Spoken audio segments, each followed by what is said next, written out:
देखिए SSC CHSL 2021 का typing test का जो रिजल्ट है वो आउट हो चुका है। अभी जो भी कैंडिडेट यहाँ पे शॉर्टलिस्ट हुए हैं उन सभी को बुलाया जाएगा फर्दर डॉक्यूमेंट वेरिफिकेशन की प्रोसेस के लिए। अब देखिए किस तरीके से यहाँ पे चीज़ें चली वो जानना बहुत इंपॉर्टेंट है आपको सभी को, और आगे फर्दर प्रोसेस क्या है वो सभी यहाँ पे डिस्कस करने वाला हूँ आपके साथ। तो देखिए टियर 2 के बाद में जो कैंडिडेट शॉर्टलिस्ट हुए थे वो 35,000 इन्होंने कैंडिडेटों ने सभी ने टाइपिंग टेस्ट दिया था। अब इसमें अलग अलग स्टैंडर्ड हैं अलग अलग पोस्ट के लिए टाइपिंग टेस्ट के, तो उसके बेसिस पे अलग अलग कट ऑफ निकलती है और 3 आपके पास लिस्ट यहाँ पे निकली है। जो आपके पास सबसे ज़्यादा जिसमें कैंडिडेट हैं वो आपके पास 14,873 है, और इसमें देखो आपका जो परसेंटेज एरर पर ये आपके पास कट ऑफ निकलती है, मतलब एक्यूरेसी, ये आपके पास परसेंटेज एरर है, इसको जो 100 में से माइनस कर दोगे तो वो आपके पास एक्यूरेसी आ जाएगी। ठीक है, मतलब यहाँ पे 93% एक्यूरेसी होनी चाहिए, यहाँ पे 90% एक्यूरेसी होनी चाहिए। कैंडिडेट जो अवेलेबल हैं वो इतने हैं 14,873 पे। तो अभी देखिए इसमें जो समझने की बात क्या है, देखिए कैंडिडेट आपके पास ज़्यादा अवेलेबल थे, टाइपिंग टेस्ट के लिए जो कैंडिडेट थे वो ज़्यादा थे। अभी जो इसमें शॉर्टलिस्ट हुए वो कौन से कैंडिडेट हैं, जिन्होंने टाइपिंग टेस्ट क्वालिफाई किया नंबर 1। दूसरी चीज़, जिनके मार्क्स ज़्यादा थे टियर 1 और टियर 2 दोनों में मिला के जो मार्क्स ज़्यादा थे उन सभी कैंडिडेटों को यहाँ पे बुलाया गया।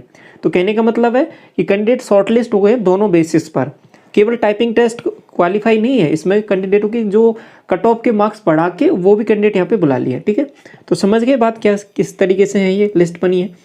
इसके बाद में जो दूसरी आपके पास है जो लिस्ट है वो अलग से है, वो DEO की है इन CAG। इसके लिए जो टाइपिंग स्टैंडर्ड है वो इस तरीके से है।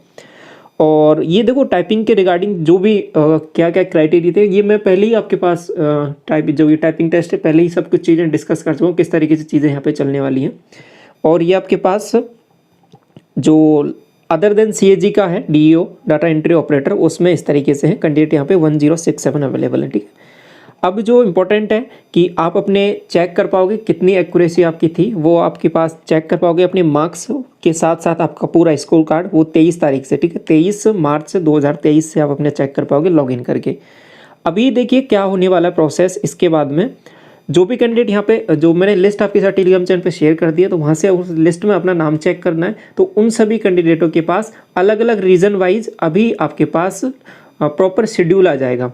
जैसे कि NR रीजन का आ जाएगा, एक पर्टिकुलर डेट रहेगी, उस डेट के बीच में आपका TV कंडक्ट कराया जाएगा सभी रीजनों का, लेकिन आपको अलग अलग रीजन के लिए अलग अलग जगह पर ही जाना है, रेस्पेक्टिव लोकेशन पर ही जाना है। तो NR रीजन का जैसे आता है तो उनको दिल्ली जाना है, तो अभी जो उसके लिए प्रॉपर टाइमिंग रहेगी, आपका प्रॉपर शेड्यूल रहेगा, एडमिट कार्ड आएगा वो आपको डाउनलोड करना है। उसके रिगार्डिंग सभी इन्फॉर्मेशन आपको चैनल पे मिल जाएगी, उसके लिए परेशान नहीं होना। टेलीग्राम ग्रुप ऑलरेडी आपको बना हुआ है, तो वहाँ से आप ज्वाइन ऑलरेडी हो, नहीं हो तो उसको भी ज्वाइन कर लो, लिंक वीडियो के डिस्क्रिप्शन में दिया हुआ है। तो सभी अपडेट वहाँ पे आपको मिल जाएंगे। तो जो भी कैंडिडेट, तो अभी फिलहाल कुछ ही दिन में आपके पास देखने को मिल जाएगी वो लिस्ट आपको, कि इन कैंडिडेटों को इस पर्टिकुलर डेट में आपको DV के लिए पहुँचना है। बात क्लियर है? तो वो उसमें आपका शेड्यूल भी लिखा रहेगा प्रॉपर आपका, और आपके मैसेज भी आ जाएगा तो DV के लिए आपको। तो वहाँ पर आपको उस टाइमिंग में क्या क्या डॉक्यूमेंट्स चाहिए उसमें सब कुछ एडमिट कार्ड में लिखा रहता है। बाकी रिक्वायरमेंट होगी तो मैं वीडियो में आपको बना के बता दूंगा उसमें क्या क्या आपको डॉक्यूमेंट्स वहाँ पर लेके जाने हैं। ठीक है, अब देखिए दूसरी इंपॉर्टेंट चीज़ है, जो पुराने कैंडिडेट है उनको तो सब कुछ चीज़ें पता ही हैं, जो नए कैंडिडेट है वो थोड़ा सा डॉक्यूमेंट्स के बारे में थोड़ा सा लिस्ट को चेक कर लेना। ठीक है, कोई ज़्यादा कुछ खास नहीं है, जो आपकी क्वालिफिकेशन की जो बेसिक नीड है वही आपको चाहिए। अब इम्पोर्टेंट यहाँ पे जो है समझने की वो ये है कि देखिए अभी एक दिन जस्ट पहले ही आपका आया CGL का रिजल्ट, और CGL का जो रिजल्ट आया वो फाइनल आया। ठीक है, तो मतलब कैंडिडेटों के पास क्लियर हो गया है, कंफर्म हो गया है कि हाँ उनको एक पर्टिकुलर पोस्ट मिल चुकी है।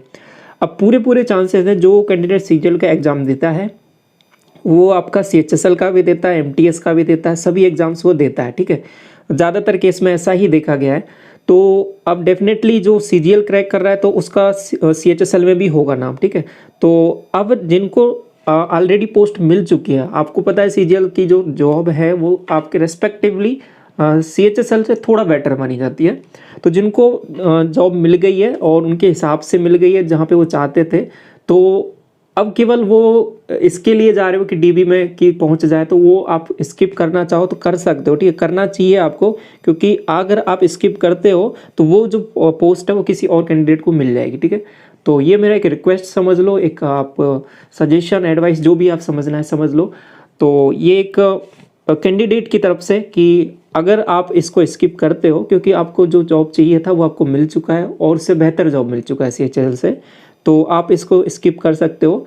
तो इससे क्या है कि जो कैंडिडेट यहाँ पे अवेलेबल है ना आपके पास, ये देखो 14,000 और लगभग 7,500 के लगभग आपका CGL में सेलेक्ट हो चुके हैं। तो पूरे अच्छे चांसेस बन जाते हैं कि इसमें से ज़्यादा कैंडिडेट यहीं से सेलेक्ट हो जाएंगे, ठीक है। तो नहीं तो वही क्या होगा कि कॉमन कैंडिडेट CGL में भी हैं, वो इधर भी हैं, तो फिर उससे कोई मतलब नहीं रहेगा। वो आप ज्वाइन फिर भी आप CGL ही करोगे, फिर इसको ज्वाइन भी नहीं करोगे, तो फिर ये खाली रह जाएगा।